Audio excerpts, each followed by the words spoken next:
শ্ৰীমদ ভক্তি সিদ্ধান্ত সৰস্বতী গোস্বামী প্ৰভুৰ 150 সংখ্যক আবিৰ্ভাৱ স্মৃতিত আয়োজন কৰা বিশ্ব বৈষ্ণৱ সন্মিলনত যোগদান কৰি মই অত্যন্ত সমাহিত অনুভৱ কৰিছোঁ।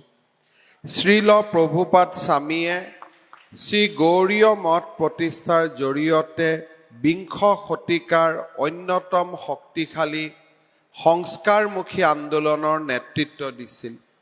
আধ্যাত্মিক চিন্তা চৰ্চাৰে প্ৰথিত মহান ব্যক্তিত্বৰ গৰাকী শ্ৰীল প্ৰভুপাদৰ প্ৰতি মই গভীৰ শ্ৰদ্ধা আৰু সেৱা নিবেদন কৰিছোঁ। ঈশ্বৰৰ প্ৰতি স্বতঃস্ফূৰ্তভাৱে জাগ্ৰত হোৱা প্ৰগাঢ় প্ৰেম আৰু ভক্তিৰ ওপৰত আধ্যাত্মিক আৰু বৌদ্ধিকভাৱে যি মতবাদ সৃষ্টি হয় তাকেই भक्तिवाद বুলি কোৱা হয়। जब जब सनातन धर्म में ग्लानि आते हैं तभी एक महापुरुष का जन्म होता है और ऐसा ही एक महापुरुष हमारे देश में स्वयं प्रभु कृष्ण का रूप में चैतन्य महाप्रभु का रूप में आविर्भाव हुआ था।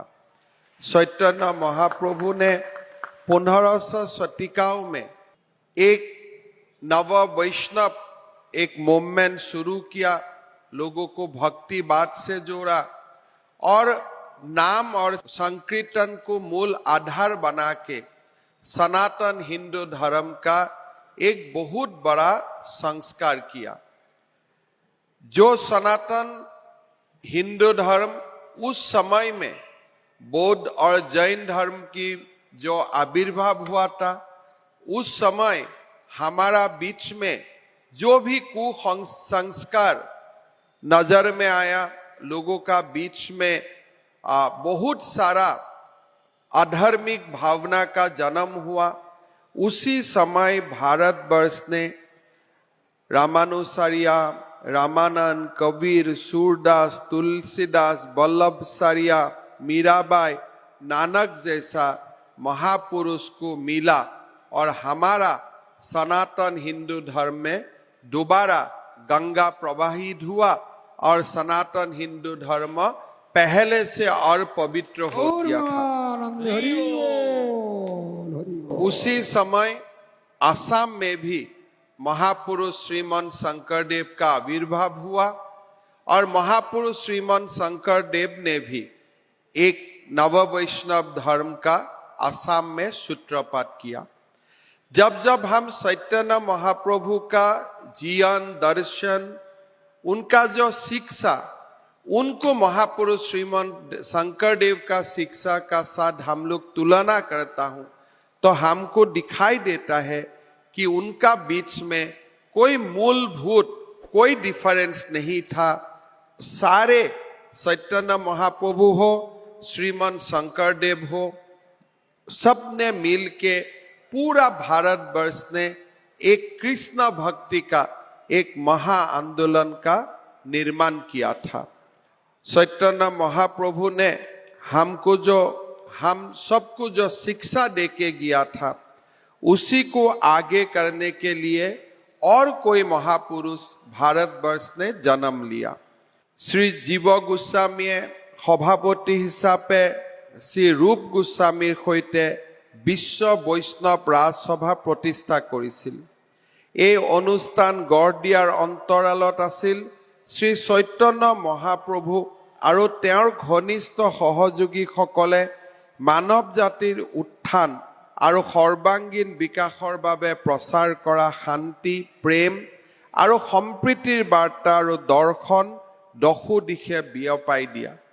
বিষ্ণু বৈষ্ণৱ ৰাজসভাত শ্ৰীল ভক্তি বিনোদ ঠাকুৰে 1886 চনক পুনৰ উজ্জীৱিত কৰিছিল আৰু তেওঁৰে আধ্যাত্মিক উত্তৰাধিকাৰী শ্ৰীমদ ভক্তি সিদ্ধান্ত সৰস্বতী গোস্বামী প্ৰভুপাদে এই অনুষ্ঠানক শ্ৰী গৌড়ীয় মঠ হিচাপে নামাঙ্কিত কৰিছিল।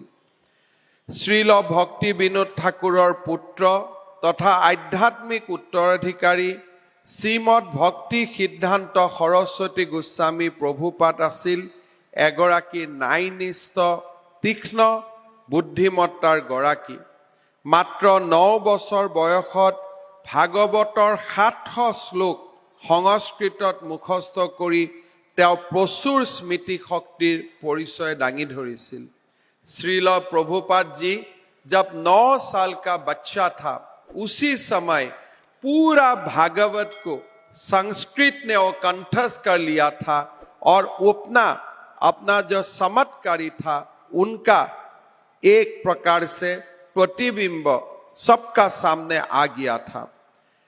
परंपरागत भारतीय ज्योतिर्विज्ञानक प्रदर्शन करा दक्षतार बाबे তেওঁক সন্মানীয় সিদ্ধান্ত সৰস্বতী উপাধিৰে স্বীকৃতি দিছিল। ত্ৰিপুৰা ৰয়েল কোৰ্টত সচিব ইতিহাসবিদ পদ গ্ৰহণ কৰি ভাৰতীয় আৰু পশ্চিমীয়া ইতিহাস দৰ্শন আৰু ধৰ্ম বিষয়ত স্বতন্ত্ৰভাৱে অধ্যয়ন কৰিছিল। কিন্তু অতি সোনকালে তেওঁ আত্ম উপলব্ধি লাভ কৰি ৰাজকীয় জীৱন ত্যাগ কৰিছিল আৰু তপস্বী জীৱন তেওঁ আৰম্ভ কৰিছিল। শ্ৰী জগন্নাথ ধাম পুৰীৰ পৰা আৰম্ভ কৰি ভাৰতৰ পবিত্ৰ স্থানসমূহৰ তেওঁ তীৰ্থযাত্ৰা কৰিছিল। শ্ৰীল চৈতন্য মহাপ্ৰভুৰ দৰ্শনৰ ওপৰত বক্তৃতা প্ৰদান কৰাৰ উপৰিও শ্ৰীল প্ৰভুপাদে প্ৰাচীন ভাৰতত প্ৰচলিত বৰ্ণাশ্ৰম ধৰ্মক প্ৰকৃত বৈজ্ঞানিক আৰু ঈশ্বৰবাদী তত্ত্বৰ ভিত্তি প্ৰদৰ্শন কৰিছিল। শ্ৰী চৈতন্য মহাপ্ৰভুৱে প্ৰস্তাৱ কৰা অনুশীলন কৰা বৈষ্ণৱ ধৰ্মৰ নীতি অনুসৰণ কৰি বছৰ বছৰ ধৰি সনাতন ধৰ্মত গভীৰ হৈ পৰা বিভিন্ন ভুল ধাৰণা আৰু অসৎ আচৰণৰ পৰা তেওঁ বৈষ্ণৱ ধৰ্মক মুক্ত কৰিবলৈ প্ৰয়াস কৰিছিল। महाप्रभु श्री चैतन्य जब ये दुनिया से चला गया था, उनका बाद पूरा वैष्णव परंपरा में कोई तरफ का ग्लानि आया था, अपसंस्कृति वैष्णव परंपरा में जुड़ जाता था। उसी समय श्रील प्रभुपाद ने ये पूरा वैष्णव धर्म को चैतन्य महाप्रभु की शिक्षा का अनुसार पुनर्प्रतिष्ठा किया और ये गौड़ीय मठ का जो ऑर्गेनाइजेशन है उनका थ्रू से एक प्योर वैष्णविज्म का हमें सबको शिक्षा दिया था। निजर समूह जीवन कालत श्रीमद भक्ति सिद्धांत सरस्वती गोस्वामी प्रभुपादे समग्र देशर लगते विदेशत 64टा मठर सहित मंदिर स्थापन करिছিল। তেওঁ সংস্কৃত, বাংলা, হিন্দী, উড়িয়া, ইংৰাজী আৰু অসমীয়া ভাষাত তেওঁ वैष्णव आंदोलनर विषय लिखिছিল। यहाँ में जो एग्जीबिशन हो रहा है, आप सब लोग को यहाँ में दिखाई देगा कि कैसे असमिया में भी उन्होंने पुस्तक लिखा था और लोगों को धर्म का अमृत बांटने का सुविधा दिया था। 1933 सनत তেওঁ ইউৰোপলৈ প্ৰথম সনাতন ধৰ্ম ৰাজদূত প্ৰেৰণ কৰিছিল।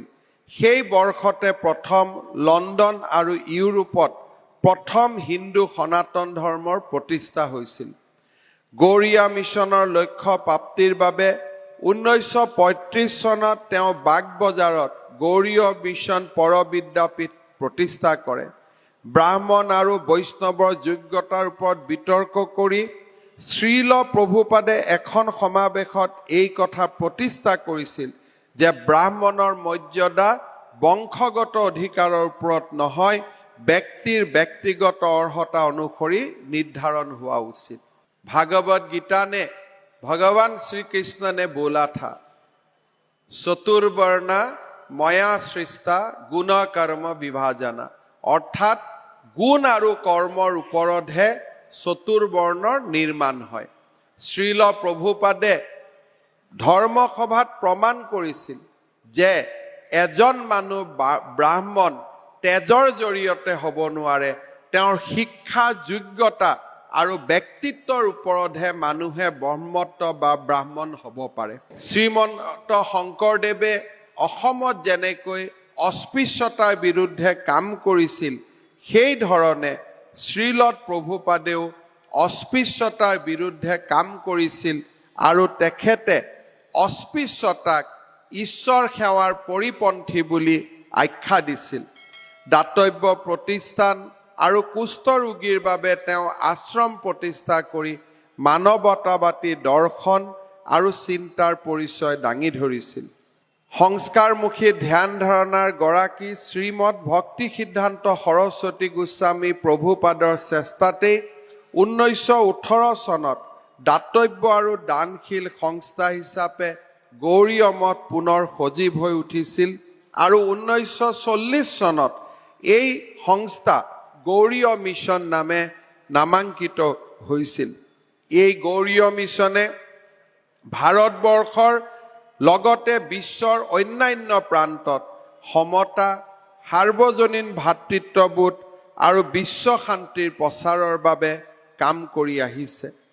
প্ৰাচীন ভাৰতীয় বৈষ্ণৱ ধৰ্মৰ বৈদিক মূল্যবোধক আধাৰ হিচাপে লৈ গৌড়ীয় মিছনে আলোচনা চক্ৰ, আধ্যাত্মিক শিক্ষা প্ৰদান, বৃদ্ধ আৰু কুষ্ঠ ৰোগীৰ যত্ন, দৰিদ্ৰ লোকৰ চিকিৎসা সাহায্য, প্ৰাকৃতিক দুৰ্যোগ আদিৰ সময়ত সেৱা আগবঢ়াই নিজকে এক আদৰ্শ অনুষ্ঠান হিচাপে গঢ়ি তুলিছে। মই গৌৰৱবোধ কৰোঁ যে এনে জনহিতৈষী অনুষ্ঠানৰ সৈতে বহু দিনৰ পৰা কৰবাত নহয় কৰবাত মই জড়িত হৈ আছোঁ। 2006 চনত যেতিয়া শ্ৰী গোবিন্দজী গৌড়ীয় মঠৰ আধাৰশিলা স্থাপন কৰা হৈছিল, সেই অনুষ্ঠানতো মই উপস্থিত আছিলোঁ। 2012 চনত নতুন মন্দিৰ উদ্বোধন কৰি ভক্তি সৰ্বস্ব গোবিন্দ মহাৰাজ দেৱতাৰ মূৰ্তি প্ৰতিষ্ঠান কৰা অনুষ্ঠানতো মোৰ অংশ লোৱাৰ সৌভাগ্য হৈছিল। গৌড়ীয় মঠ আন্দোলনৰ গুৰু আৰু প্ৰতিষ্ঠাপক শ্ৰীল প্ৰভুপাদৰ 150 সংখ্যক আৱিৰ্ভাৱ স্মৃতিত গৌড়ীয় মিছনে 3 বছৰ জোৰা বিস্তৃত কাৰ্যসূচীৰে উদযাপনৰ বাবে লোৱা পদক্ষেপ প্ৰশংসনীয়। মোৰ বিশ্বাস এই উদযাপনৰ সৈতে সংগতি ৰাখি গ্ৰহণ কৰা কাৰ্যসূচীসমূহে বিশ্ব শান্তি আৰু ভাতৃত্ববোধ গভীৰ কৰাৰ লগতে ভাৰতীয় সনাতন সভ্যতাৰ জ্ঞান উঠি অহা প্ৰজন্মটোৰ মাজত অধিক সবল কৰি তুলিব। সদৌ শ্ৰীমদ ভক্তি সিদ্ধান্ত সৰস্বতী গোস্বামী প্ৰভুপাদৰ প্ৰতি মই পুনৰ শ্ৰদ্ধা আৰু সেৱা নিবেদন কৰিছোঁ। मैं इतना ही बोल सकता हूँ कि हमारा ये जो पृथ्वी है, ये पृथ्वी ने बहुत सारा सिविलाइजेशन को देखा है। भारतवर्ष 5000 साल पुराना है, लेकिन हमारा पृथ्वी में और बहुत सारा सभ्यता था, लेकिन सारे सभ्यता काल का जो रूप है उसमें विलुप्त हो गया। लेकिन भारतीय जो सनातन सभ्यता है वो सृष्टि का शुरुआत में ही शुरू हुआ था और जब तक सृष्टि रहेगा वहां तक भारतीय सनातन सभ्यता रहेगा। उसका कारण एक ही है कि हमारा जो परंपरा, हमारा जो सभ्यता, उनका जो मूल तत्व है वो तत्व का पीछे कोई जोड़ नहीं, वो तत्व का पीछे कोई पावर स्ट्रगल नहीं। हमारा सनातन सभ्यता का जो मूलभूत है वो ज्ञान है और ज्ञान ही मूलभूत होने का कारण हमारा सनातन अजेय है, हमारा सनातन अमर है। श्रील प्रभुपाद जैसा महापुरुष ये पृथ्वी में आके हम लोग को कृपा किया और हमारा वैदिक परंपरा, सनातन परंपरा को आगे किया। श्रील प्रभुपाद जैसा महापुरुष को हम जितना ही स्मरण करेगा इतना ही कम होगा। उनका जो कंट्रीब्यूशन रहा, आसाम जैसा प्रदेश में आया, यहाँ में भी सनातन से लोगों को प्रेरित करने के लिए उन्होंने चेष्टा किया और उन्हीं परंपरा आज भी गौड़ीय मिशन में बरकरार रहा और समाज सेवा का थ्रो से और भक्ति और सेवा का थ्रो से आज गौड़ीय मिशन में आज भी देश का कोने कोने में गरीब को सेवा करता है, सनातन को आगे बढ़ाने के लिए ज्ञान हमारा बीच में ज्ञान देता है और वैदिक परंपरा को आगे करता है। मैं गौड़ीय मिशन को नमन करता हूं। आज गौड़ीय मिशन ने 3 साल श्रील प्रभुपाद की जयंती मनाने का जो परिश्रम किया है, ये एक बहुत ही सराहनीय है और ये महान कार्य करने के लिए मैं गौड़ीय मिशन को बहुत बहुत धन्यवाद देता हूं। ये अनुष्ठान का साथ जो थोड़ी समय ही हमको जो मिलने का अवसर मिला, इससे मेरा भी आत्मा को जरूर शांति मिला होगा और यही शांति से और यही जो एक वातावरण है, यही वातावरण से हम लोग को आगे जाके समाज के लिए और अच्छा काम करने के लिए प्रेरणा देता है। श्रील प्रभुपाद को पुनर् मेरा तरफ से श्रद्धा निवेदन करते हुए मैं मेरा वाणी को विराम देता हूँ। बहुत बहुत धन्यवाद।